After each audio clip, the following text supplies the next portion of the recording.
And we're live on all platforms, and I just can't wait for Colin's just dead intro. Here we go. All right, let's go. Let's go. What is up, and welcome to theScore Esports podcast, aka the Esports Grandpas. Yeah. Okay, guys, pick a lane and oil up your meat hook because it's all about Dota on the show today. Don't think about that. It's not an innuendo. I'm talking about Pudge. If it's hooked, you might need to get that looked at. Are you? Oh my God! What a start! Oh my God! How can I recover? Excellent. Today on the show, we do have Conrad Janzen, aka Quantum Pope. You know, from back in the day. We're also going to have a chat with Dennis Gonzalez. He is a news editor here at theScore Esports, who covers primarily CSGO and Dota and everything in between, actually. So Conrad, if you guys don't know, is the former player manager of Cloud9, and now he actually works for Twitch in their partnership division, focusing on esports, and especially Dota. Conrad, welcome to the show. Pleasure to have you guys. Man, it's exciting. To have me, I guess. But no, I liked it this way. You're the host now. Take it over, man. Wait, it's Conrad's show now. Yeah, he just took it. No, we put it on a plate for him, and it's gone now. Yeah, well, okay. So this is our first Dota show, first show where we focused and had a guest, oriented towards that esports, and we're pretty excited about it. I got a lot of questions for you that are going to cover a lot of ground here. So, I mean, without further ado, let's get going. Let's just talk about what the next big thing is, which is Kiev. And I just want to get your general take on the qualifications and also the invites. Did anything surprise you? Did anything seem amiss, or is it all just like, yeah, this is how it should go? Yeah, for me personally, I did an invite video. I thought Valve was going to go a slightly different direction with the invites, but in the end, I expected, something between 8 and 10 teams being invited. The 8 teams are invited. Totally makes sense. I would say the only thing that kind of bothers me was the significant amount of Chinese teams that were invited. So now we're going to have 5 different Chinese teams playing at the event, which I would not bias the region to being that good at this moment, but it was an interesting pick, I would say. That's the only one. The qualifiers went pretty straightforward. A couple things, obviously Onyx here in North America, doing their thing and kind of surpassing both Team NP and Complexity to kind of take over that NA mantle for this event. And for me, actually, Alliance also really overperformed. So it was really exciting to see that they're back, and that we'll hopefully see a lot more of them in the future here. Well, okay, so let's talk about the end result. Like, I want to pick your brain and get your predictions. Give me a pick for winner, and give me a dark horse pick. Somebody that we wouldn't expect to do well, but might actually go the distance. Okay. I mean, if you want the most obvious pick, it's always going to be OG. Okay. 3-time major winners. They have obviously seen a lot of success with this squad, and especially at the majors. So I don't know if the format is something that necessarily favors them, the single elim, but they always seem to come to show up. Evil Geniuses also going to perform well. Any of the invited teams, I think you're going to see them kind of get that top 8, maybe with the exception of Ad Finum, or the ex Ad Finum, I guess the Greeks now. Yeah. Now, what would I call a dark horse? I would say Digital Chaos would be my dark horse to take the event. Right now, they haven't been seeing a lot of success. They've kind of faltered over the past couple months. But I do think, there's a lot of talented people on the team. They always show up to the big events. And, coaching from Blitz, all that sort of stuff. Obviously, one of the most successful coaches of last year, working with Team Liquid. I really see this team coming together and hopefully doing really well at this major. Well, there you go, guys. Betting guys out there, you might want to lay a few dollars on DC. Okay, so or pennies, as the case may be. I want to go for your the budget side bets, allows. though. Like, here's my thing. What do you think the longest game at this event is going to be? Now that would be a tough one. Depends on how the format works. So if they do 2 groups, which is what I would prefer, I would love to see 2 groups of 8 for the group stage format. Mm-hmm. That could be anything. I would definitely say maybe Faceless or EG. They tend to favor Naga. Oh no, I'm going to make this easier for you. I'm just looking for like a number of minutes. Oh, a number of What minutes. is your over-under on the longest game you think we're going to see at this major? I've been playing a lot of 7.02 and 7.03, and I'm gonna say that the 100-minute games are very easily possible. There's some really good high ground holding lineups that I think we're gonna see here at the upcoming major. So, I had a 110-minute game the other day. No, was it that? No, it wasn't that long. It was 1 hour. A little bit of PTSD coming 1 hour in there, and eh? 10 minutes. 1 hour and 10 minutes. I've had long. I mean, I was there during the longest game ever. I don't know if you guys saw that on Reddit yesterday. I was with Cloud9 at that time, so I experienced a 3-hour game before. Nothing's new. A 1 hour game is nothing to me. There we go. I'm gonna put it at 100 minutes then. That is just an hour and 40-minute game. Buckle in for the long run, guys. That is a lot of Dota. Speaking, so Kiev is obviously looming right now, but even before that, we've got DAC coming up in just a couple weeks.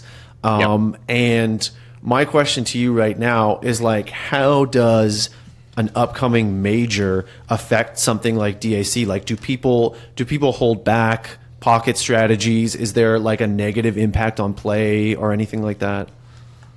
So one thing that I've noticed is that a lot of people talk about these teams hiding pocket strategies, that kind of stuff. I find if the tournament's going to be over $250,000 or more, or even just in general, I think players always play to win, because that's when you're going to get the best kind of playing experience, the best performance out of all these teams, especially some of these up and coming teams. So somebody like NP who's going to the event, they're going to perform their best because they're not going to the major. So this is the only chance to get some really good practice.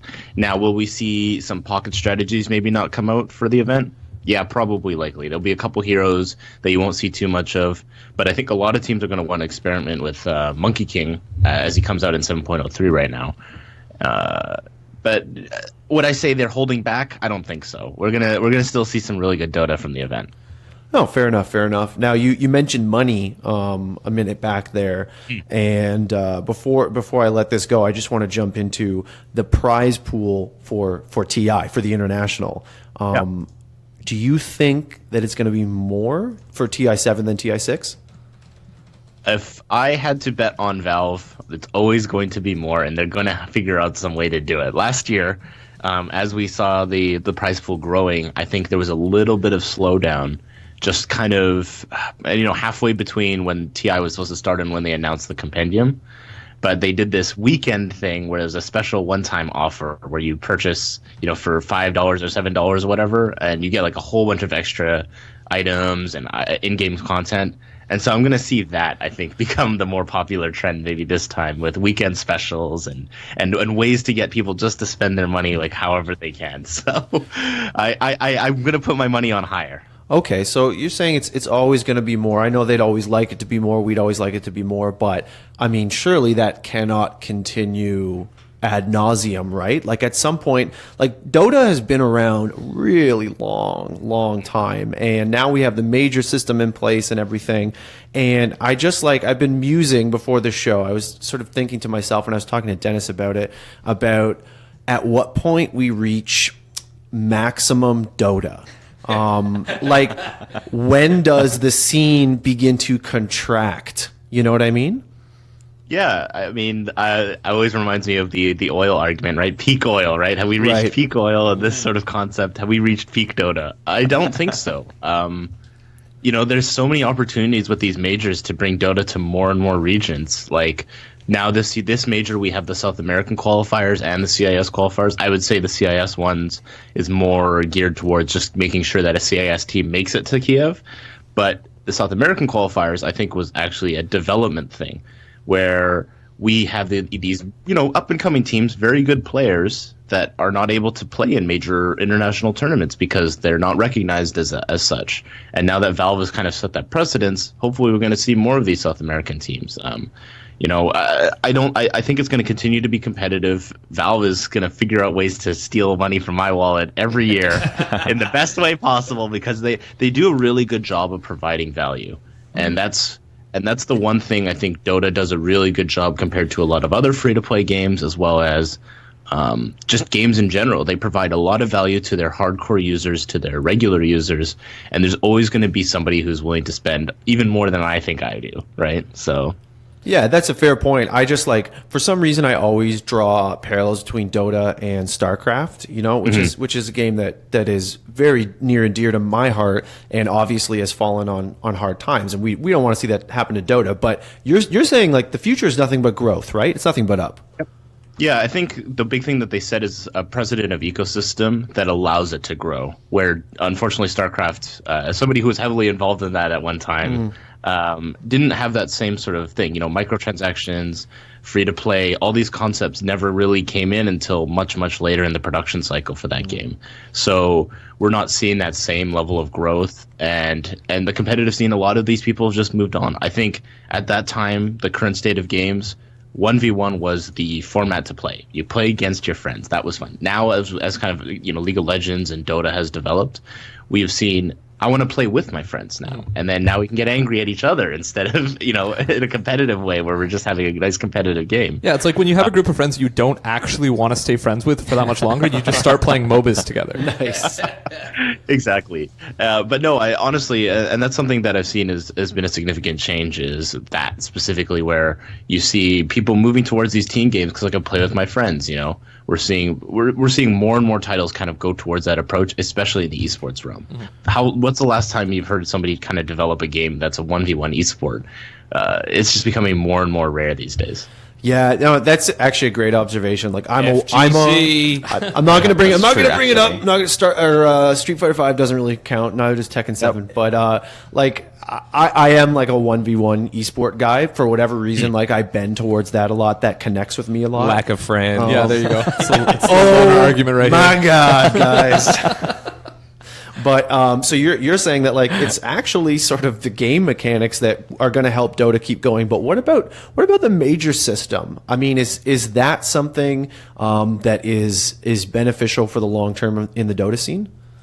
Yeah, I mean, I think the big thing that Valve did really well was set a precedence of these high prize pools. I know that it is bad in some ways. I think it does hurt third party, but you know, things I would like to see is, you know, maybe make the qualifiers more valuable, make them a LAN event, very similar to CSGO, right? Mm-hmm. Where you have all these teams coming in, and so it's truly international. It's like a almost, you know, tier 2 event that all these other teams can qualify for. Because, like I said, I felt like North America this year had more deserving slots than, say, the South American region. But at the same time, I want to see these teams come in and do really well and be successful and have an opportunity to grow within the international scene. Now, the major system, I think they did a really good job capping it at 3 million for prize pool, because the precedence there is it's not too high, because, you know, you're still going to have players, but they're going to only now play maybe, say, a minimum 6 figures for their tournament. They're not going to come to a tournament if it's not over 6 figures. So that kind of creates a whole level of growth for even the tier 3 scene, the third party scene, and see more growth on that end. Now, obviously, that means third-party organizers are going to have to look at Dota and be like, is this within our budget? And that's a whole other question. But I obviously, there is still a lot of viewership. There is still a lot of growth for Dota. It has declined, say, in viewership a little bit, but I think overall the scene is stronger than it's ever been. Okay, so I actually like this thread of like how to improve Dota, like how to like tweak the major system a little bit and foster growth. Like, do you have any other thoughts on how Valve could continue on the path that it's going and improve the Dota scene so that it can grow in the future? For me personally, I would just love to see, like I said, more tier 2 support. I think that's the big thing we're missing, is these up-and-coming stars are not getting as revealed as they used to be. In-house leagues, these sort of concepts have disappeared. You know, we haven't seen an in-house league for many years now, an official one, very similar to, like, say, FPL or NEL or something like that. Now, I think the key thing is that, you know, making sure that it balances with Valve's, you know, ways of thinking. You know, I think an in-house league doesn't bring a lot of money towards them, but I do think to have a healthy, growing esport, you're going to have to support those tier 2 players as well with smaller cups, smaller tournaments. And I think they did a really good concept with Battle Cup, but they need to really, really think about how to move that forward in a more positive manner. Obviously, we saw a lot of people not participate in the Champions Cup this time. And so, there was a team that in Southeast Asia that, they just said, hey, we won a Battle Cup, and nobody else applied, so they didn't have to play anybody, and then they went 0-9 in the qualifier, So I would like to see more growth on the tier 2 element before anything else. I mean, I think that's one of the big criticisms of the major system, even the Valve's put forth, right? I mean, for a while it was the international, and that's all anybody cared about. All the teams, anybody was like, we're going to play around the international. And then they introduced the idea of the majors, and it was meant to bring more stability to the scene, allow teams to not have to do this shuffle once a year and then just spend all your time trying to get to just the international. But has it made it harder to do anything like that? Like, are other organizations not able to fit into Valve's schedule now, so that it might stymie the growth? Like what do you think? Is this the way that we actually need to do this, or should Valve cut down to the model of doing a DAC and an international, like 6 months, and have time for leagues and other events in between then? Obviously last year we saw Boston Major take precedence over DreamHack, and that was like a really unfortunate case. Valve is still going to think about themselves. So I think them bringing down the major system to 2 is much more reasonable. I actually originally pitched it as a I thought 3 would have been perfect. You have 1 at the time, because obviously the Shanghai Major didn't exist at this point. Yeah. But 1 in China, 1 in Europe, and then TI would take place in North America. And I thought that was like the optimal format at one point. But what Valve is going to have to do in this case, I think, is take a step forward and be like, this is an important part. We want to grow Dota as a whole. So, like I said, very similar to the CSGO system, where they have like a regional qualifier, mostly takes place online, and then they bring all those teams together to a major qualifying tournament, where you end up having these teams that come up that you're like, wow, I never really heard about Gambit or Heroic before the CSGO Major. And then seeing these successful teams, I was like, oh, I recognize a couple of those players, but now they're back with this new up-and-coming squad. That's kind of how I felt about Onyx this year. Like, if Onyx didn't have such legendary NA players such as like Bulba or Demon, we wouldn't have really like talked about them until they won the qualifier. Now, I don't think they would have qualified without those 2 players, but that's a whole other story. And it just really, like I said, also got to show Abed, somebody, Filipino player. We saw him on Execration, and they did obviously really well with that really awesome Meepo that one time, and then everybody forgot about it, and now it's back, and everybody's discussing is, Meepo going to be the new hero that's going to ruin everybody's day once everybody learns how to play it. Yeah. Okay. So speaking of the meta a little bit, you have touched on 7.03 a couple times in the last 10 minutes or so.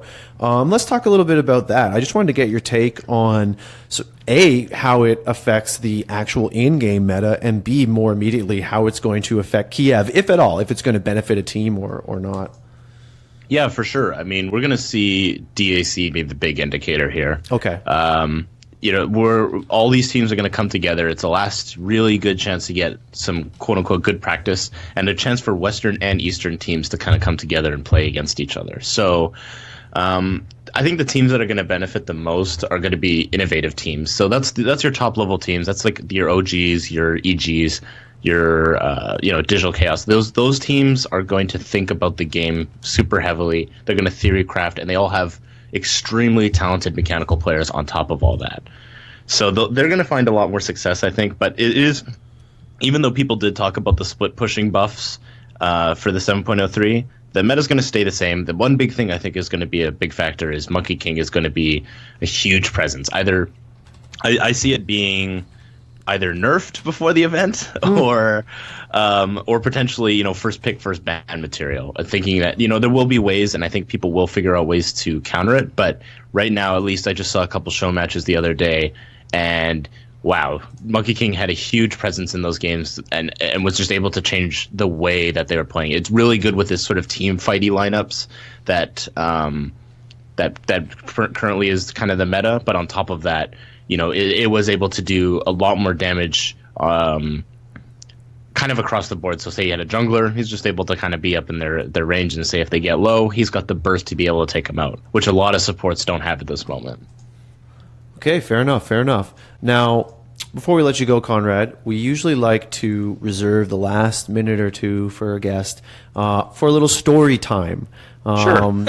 And yeah, that's right. Little story time to put you to bed at 1 p.m. Eastern Standard Time on a Monday. Yeah. If you're listening, just sit cross-legged and get ready for the story. Yeah, exactly. So I just wanted to put you on the spot a little bit and ask you. You've been around events quite a bit, in your career in Dota, and like to just bring it back to like maybe something at a major or a Dota tournament that stands out to you. That's like a crazy story that someone has done, that you have seen, that a fan has said to you, anything like that. Trying to think of a good one that's super Dota related. I would say this isn't the craziest one, but there's kind of a very big local scene here in Vancouver. We're born and raised. Currently live here at the moment. So we West Coast. Yeah, so we got Arteezy, Aoi 2000, Moon Meander. If you guys remember Franz from Veggies, he also lives here. We have I would say 5 to 10 over 6K players, and then about 3 or 4 7K players. And so the other day, actually, Aoi just came back from his boot camp. We had a little bit of a LAN party, and we were discussing some times back in the day and what sort of thing. And I was managing him on Cloud9 for a little bit, and it's kind of an interesting experience, kind of reminiscing on those times and how we thought about the game then and how things have changed now. But there is one story with Arteezy that I'll never forget. We were out. He's legal. He's 19. He can drink. So we were a little tipsy. We had a good time. And what happened was we started arguing about if a guy – this has apparently happened on Mythbusters, but if somebody has a gun and a guy with a sword runs at you, how far is the distance that you can pull out your gun and shoot the guy for a diamond? So we argued about this for about 30 minutes. Wow. And I was convinced I was right. I believed that you will always be able to pull the gun out. But I was wrong.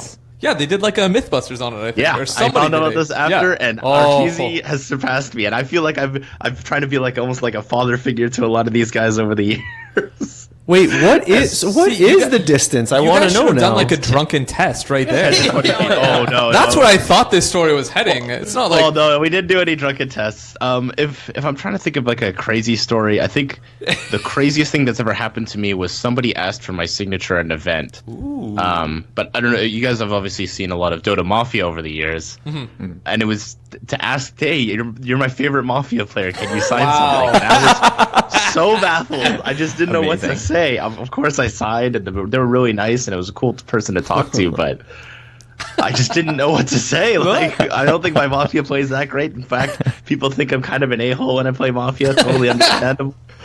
But it was just such a weird experience to me. That's probably the strangest one. But Arteezy was right. Don't forget it. He's a smart kid. Don't forget Arteezy is a smart kid. Damn. Yeah. That's the takeaway, right? The stuff you learn on the theScore Esports podcast. Someone runs at you with a sword. I just run, I guess. Yeah, that is actually the best defense. Wow. Just to run. Yeah. People are going to be like, wow, this guy's a puss. But like, know what, man? If someone's coming at me with a sword, I'm getting the F out of there. That's the key element here. Yeah. But it was a good time. And yeah, hopefully, thank you very much for having me on, guys. Really do you have any shout-outs you want to do before we let you go? Yeah, shout-outs to you guys. I love theScore Esports. I've used theScore many years before this, so I'm very... but shout-outs to the Vancouver Canucks, which is one of the worst teams in NHL right now as well. You can download that app on the iOS and App Store. Oh, get out of here. Hey. And then, thank you. Like I said, thank you guys for having me on. Shout out to my company, Twitch. They've always been super supportive. I will be attending DAC, not as a talent or anything like that, and I will be going to Kiev as well. Hopefully those will be enjoyable experiences. But but no, I really appreciate content like this. I think we're lacking a little bit of Dota content in the esports realm right now. So it's always good to hear more podcasts and stuff like that come out. All right, well, it's great to have you on. Colin, you do your thing. I won't step on your toes here. Oh, there's not much more for me to say except thank you so much, Conrad, for the compliments and for showing up and talking Dota with us. It is mostly the compliments. Yeah, the compliments. Hey, always happy to compliment. Treat others as you want to be treated. There you go. So, he is Canadian, isn't so he? Canadian, right? Yeah, so Canadian. They'll lay on the praise right now, guys. All right, we got to end this love fest at some point, Conrad. Once again, thank you so much, and we'll talk to you again soon. Cool. See you guys later. See you, Conrad. Bye-bye. Thank you. All right. Well, that was fun.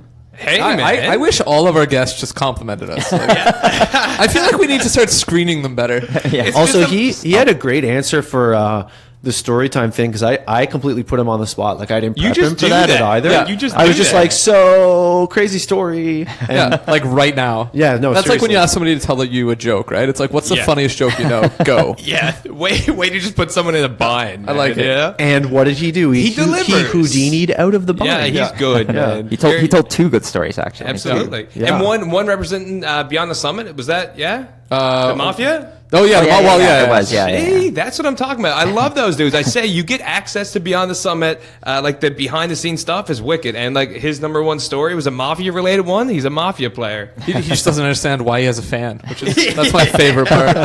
It's like I don't know. Somebody likes me. I don't get it. Well, no, that's sweet. Thanks for setting it up. And I don't mean to just jump out of this, but I want to talk about Kyle being down in Austin, man. What was going on last week? Tell me all about it. So, boss, where were now, you? Now that we're Yeah. a little late, so we were down at South by Southwest, which is this little shindig down in Austin. Now, a couple people might have heard of it. Austin, Texas. Hold on. First of all, the South by Southwest is music. Am I right? Music, movies, comedy, video games. Now, South by Southwest gaming has gotten pretty big. I've already I always knew it from music, Yeah. but then when you were going down to talk about esports, I'm super excited. I love Austin, love the city. I can't say enough good things about it. But tell me about this. So yeah, we were down. We did a panel. We had Marcus, better known as Dyrus, on the panel, and Linny or Artstar from Dignitas's female CSGO team. They answered a lot of questions that a lot of the fans had. Talked about just like the day in the life of esports pros, kind of what the reality is versus how I think a lot of people romanticizes it, which is just, it's not really it. You're not going to get to play video games and get paid for it for, 6 hours a day and be all hunky-dory and happy all the time. They talked about, it's a lot of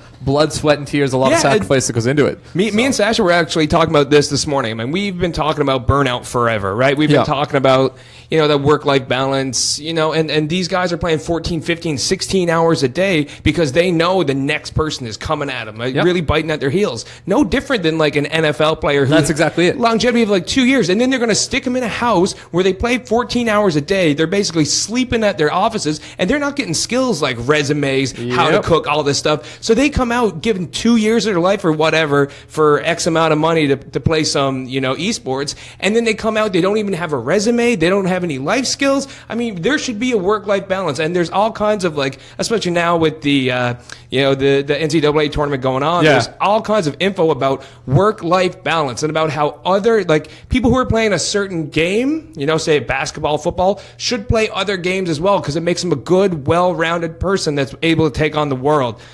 It's just like, It's funny. this burnout thing. Talking about playing other games, because one of the things that Dyrus said is they came back from IEM Katowice last year when they, or 2 years ago, whenever they won, when he was on TSM, and he's like, we were all riding high. So for the next like 2 weeks, he's like, I just didn't play any League of Legends. I just wanted to like play other games. Yeah. He's like, I sucked. He's like, I can only ever play League of, like, if you want to play competitively, you can only play your game. So it's pretty funny to hear. Who was it we had on the other day talking about his CSGO players? He wants them, when they have some off time, they might play. That was Overwatch. Selfless Gaming's Ryu. There you go. And he was actually saying that he doesn't like it when his players go and play League, and he's just, he wants them to stick to CSGO, I think. Yeah, or fair too enough. much League anyway. I guess maybe the it was esports world is No, it was different. Overwatch. Yeah, it was Overwatch. Because I My guess bad. when you're playing in the sports world, basketball, baseball versus football, it's all the same physics. It's all engine, athletics, right? right? It's all physics engine that is negative 9.8 meters second squared, right? Yeah. Versus, I guess, like League versus Dota, there's reaction time. There's different. I guess maybe it's different physics. Now, so TLDR, we got to change the name of the podcast to Burnout in Esports, Yeah. because that's No. literally all we talk about. And Austin, I guess. So how was it received anyway? It was good. A lot of people came out. I think there's a ton of interest. Obviously, I mean, esports, you already get a lot of behind the scene access with like being on Twitch streams and stuff like that. But you can see there's a huge appetite for people to come out. And first of all, just new companies, new people that want to get involved in esports in new ways, and then people that just want to meet, like their heroes, like Dyrus. So it was an interesting crowd. Because again, like it's like a lot of younger people wanting to meet Dyrus, and then a whole bunch of business guys wanting to talk about like how do they get involved in the scene, where is esports going, all that kind of stuff. So yeah, it's pretty good. We've got another talk coming up actually that I'm hosting in New York in a couple weeks, April 12th at Synopsis. So if anybody's looking for to hear me and a few other esportsers talk, we're going to be around. Can you give us a synopsis of it? A TL. Sorry. I can't. I'm sorry. Like I could. I don't want to after you just did that. Okay. And can I put this out? Listen, That's the punishment. listen. Yeah. I want to go here as well. Listen, last week we had on CSGO caster Sedicus. Yeah, that's right. And he mentioned Thorin, and I didn't know that this article existed of, calling this score esports, basically the big bad guys. We've got people like Colin going out, championing the cause of esports, or sorry, Kyle in general. Colin too, I guess, in his day-to-day. I'm kind of just in the office, to be honest with you. Kyle's traveling around representing the score esports, really building up the scene and giving access to it. So I don't know, man. I just came here with the score, I guess, 4 months ago, and I love everything that's happening here. Thorin, if you're out there, before you go ahead and call us out, ignorance is just so easy because you don't need to educate yourself. No, tell them to come in, man. We're friends. Come on in. Have a tour, man. I presume you're referring to a recent column that is focused on esports media, sort of inside baseball, wherein the person in question made some comments about this organization. I know, but it's such a lovely organization. I'm just Look at catching up Kyle, with you. man. I'm just catching up with you. Kyle. You know what? Like honestly, I think esports in general, it ends up being really fragmented a lot of the time. And I think, as Ryan's kind of getting at, I think we could do a lot better as a whole if people stop trying to tear everybody else down for a lot of stuff, and just kind of you can't work together. Like media companies obviously have to compete with each other, but I mean, I look at it. If you look at in traditional reporting, there's a camaraderie between a lot of people that work in media because everybody's dealing with the same shit, right? You will obviously want people to read or to consume your media, but everybody's dealing with the same shit. You kind of all been through the same trenches, so I think that's something I like Conrad's mentality of do unto others as you want them to do unto you. So that thing, not to get too religious, but he's like, yeah, be nice and I'll be nice back. You know? That's fair. Come on in. So now that we brought Dennis did not know he was in. we brought Dennis on to talk about Dota and have not done nod. any of that with him. I like it. Speaking of which, yes, now we got a good angle. Okay, so behind the previous angle, hiding, sipping his vitamin water. Just to remind you guys, we do have Dennis Gonzalez. He is a news editor, here at theScore Esports, who does a lot of Dota. Dennis, how are you doing? Well, not as much Dota as before. I am primary CSGO, but I'm good. How are Shout you? out to CSGO. Dennis is Valve. Yeah, I'm the Valve vertical. Yeah. True. So thank you so much for taking time out of your day appearing. On the podcast. We know you got a lot of stuff on your plate. Got a couple stories from you that actually just went out, including a really cool thing. Not to get off Dota again, but a really cool little story about what we like to call Opscalibur. Which is Kenny S's Dragon lore, which he passed on, sort of like Mjolnir or Excalibur kind of thing. Yeah. So definitely go and read that. Now, I want to get your take as one of our major Dota people on what Conrad was saying, especially circle with regards, absolutely, especially with regards to the future scene of Dota and the current scene of Dota and the major system and things like that. Well, I think he touched on a topic that is a pretty big one actually, and we're gonna have to go 180 again and go back to CSGO and talk about the major system. The thing is that the major system originally came from CSGO, the major system that's used in Dota. But the thing is, there's extra layers that could be implemented in the Dota system that just isn't right now. So what I'm talking about is the minor system. Conrad touched on this a little, where it's great for the scene overall, but maybe for smaller tournament organizers, it's maybe not the best. The majors throw them a bone a little in terms of letting these third-party companies essentially host the majors. But in the CSGO, the qualifiers are essentially minor tournaments. They're called the minors. They're LAN events that are hosted in each of the regions, and again, it's hosted by the third-party companies, and so they get this other bone thrown to them as well in between the majors, and so it's kind of a cyclical system. You go from the minors, or rather, you go from the open qualifier to the minors to the majors, And then I guess in Dota's case, it leads to the TI. But in CSGO, it's just a major. So I think they need to implement that extra layer, because right now, in between the majors, there's a bit of a void. And it's kind of hurting the scene, I feel, on multiple levels. Okay, that's interesting. Now Conrad gave us sort of like his little predictions for Kiev. What about yours, Dennis? Do you jive with his, or do you break at all? I think there's some pretty safe bets to make. Yeah. Team Liquid has shown up. I forget what was the event. Was it Starladder that they were at? Yeah, it was just like you're talking about what, like a month ago. Yeah. It was actually just when we had Steve on our show. It was like the day before they had just won Starladder. Yeah, I mean TL are obviously a big contender. OG just won the previous, or not just, but like they won the Boston Major. Basically, my feelings are the same with Conrad's. Just the invites are big. I had maybe some criticisms on how the qualifier system worked out, but there was some upsets there also. Onyx getting through instead of the MP. I think Onyx is a team to look at. Secret is obviously a contender. They're mixed SEA, EU. Like there's just so many good Dota teams right now. It's hard to predict. Okay, I actually want to talk about something that Conrad brought up. He said that Valve is focusing on kind of some development regions, and I think there's no question you can see like SEA. They're exploding with their interest in Dota. Is Valve leaving behind? Are they basically conceding the fact that they're not really going to get West Europe anymore? They're not really going to get North America? Are they just giving up and trying to go to markets where they still have a chance to grow? Because let's be honest here, you take EG out, and what are you looking at in North America? It's really bizarre. I don't know. Because the thing is, NA. As it stands, is probably in its strongest state right now, but it's getting the least priority as far as the number of slots. And if you see any event that's not TI in North America, the viewership is nothing. Even when they brought over ESL, even when they if there's anything, if there's sizable tournaments, it still doesn't get the views. Part of that is time zone, but I think that tells you where a lot of the audience is. So. Now, it's coming at it from all different angles. There's the competitive side of it. I definitely disagree with the number of slots given to each region. NA has one, EU has one, CIS has one. Meanwhile, SEA and China, not to say anything about those regions, but again, it can't be understated how many slots China has in the Kiev Major. They have 5 teams. What is it? IGV, IG, Newbie, Wings, and VGJ. That's 5 teams.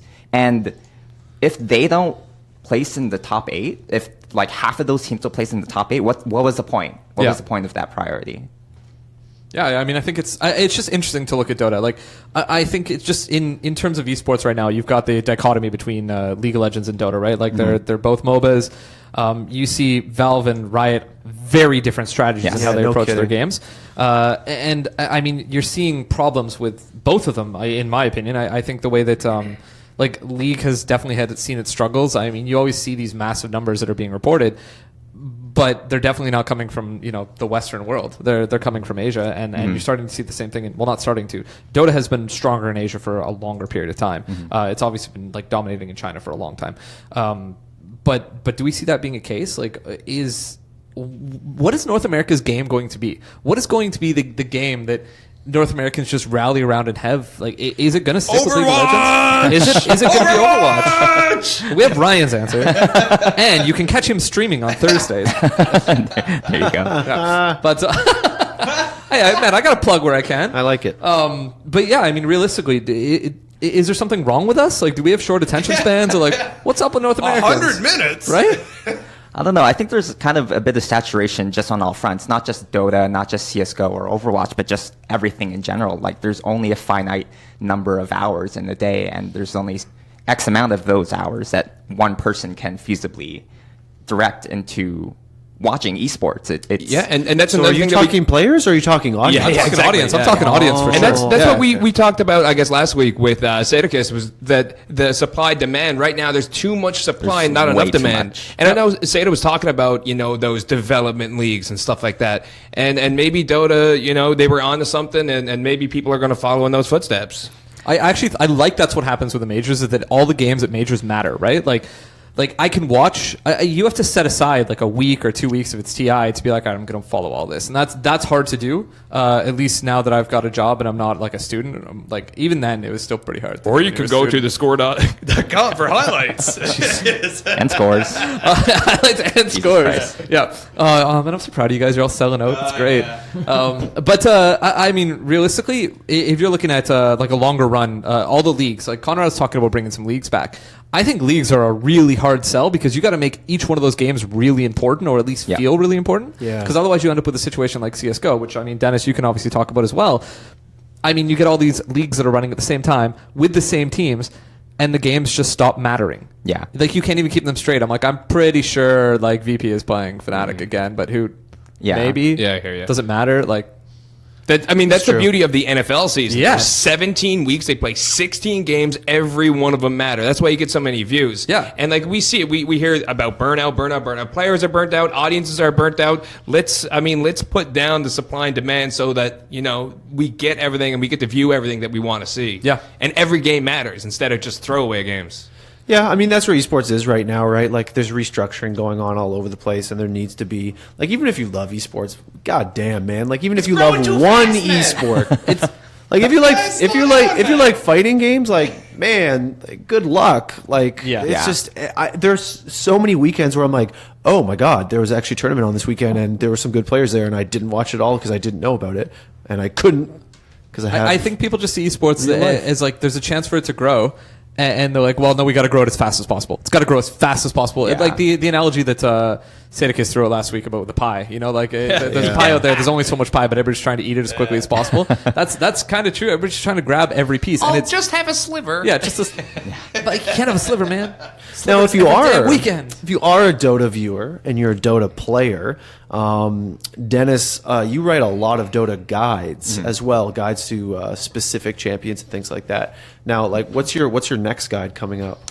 I think it's probably going to be Center War Runner. He was the most prioritized, and when I say priority, the most picked and most banned hero in all of the qualifier regions for Kiev Major combined.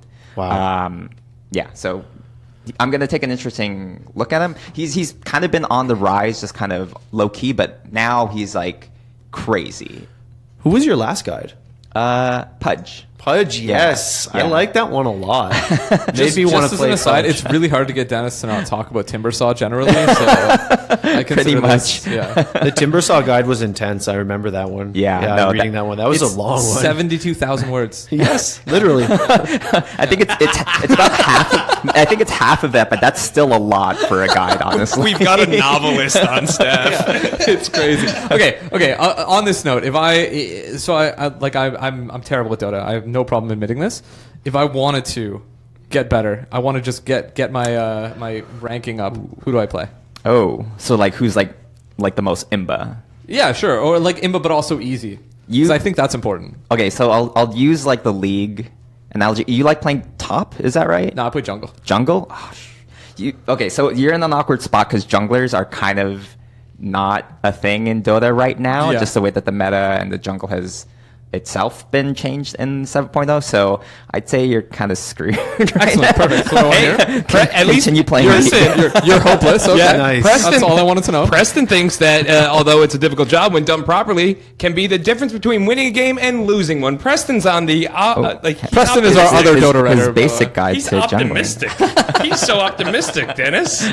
Dennis just is so. Man, I'm just gonna go back to Binding of Isaac. Screw this esports thing. Dennis is just rubbed raw from all this, man. He just. I've been polished by Dota, basically. Sure. Yeah, see, that's actually the thing. I think the biggest skill that I need to develop to be better at Dota is just how do I get saltier? Like, I feel like if I ever play, I'm just not angry enough. Yeah. Like, we have Connor in our office who's like, he broke 6K, right? Not that long ago. Yeah. And, like, he's the nicest guy. Like, the nicest guy. And he plays Dota, and I think he just pulls it like a hatchet. He's just like, I will find you, and I will end you. Pretty much. He knows a console command for, like, mute all, basically. It's wild. Dota just does that to you, eh? Yeah. It's it. crazy. Is that some music I hear in my? It could be, but I mean, you're the one who directs this ship. Am I? Yes. Oh my Yo, god. come on, aye, Captain, let's go. All right. Am I the skipper? Isn't the skipper the captain? Let Dennis do this. Let's give him no prep, nothing. Let's just Isn't make the him do skipper it. the captain? All right, yeah, God. Kyle. Kyle, we're just gonna leave and let Dennis do it. Yeah, Dennis, sign us out, man. Take her away, first mate. I did not know what a skipper was. Well, that was the Score Esports podcast. Thank you to Conrad for coming on the show. Thank you to Ryan for on the wheels of steel. Let's go with that. What's your name again? Oh, Colin, Kyle, my boss. And thank you to me for wasting my time. I'm not doing content. No, I'm just kidding. It's great. Yo, remember, check out our website, check out our app. We're always at the score. Let's go. Never again. Guys, every Monday we do this. Tune in. Until next time, GG.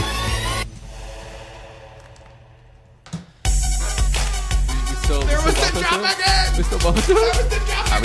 Are the mics still hot? I took my headphones Mic's still off hot? for the drop. I dropped my headphones. Nice. We don't have mics, so we don't drop the mic. Well, we have mics.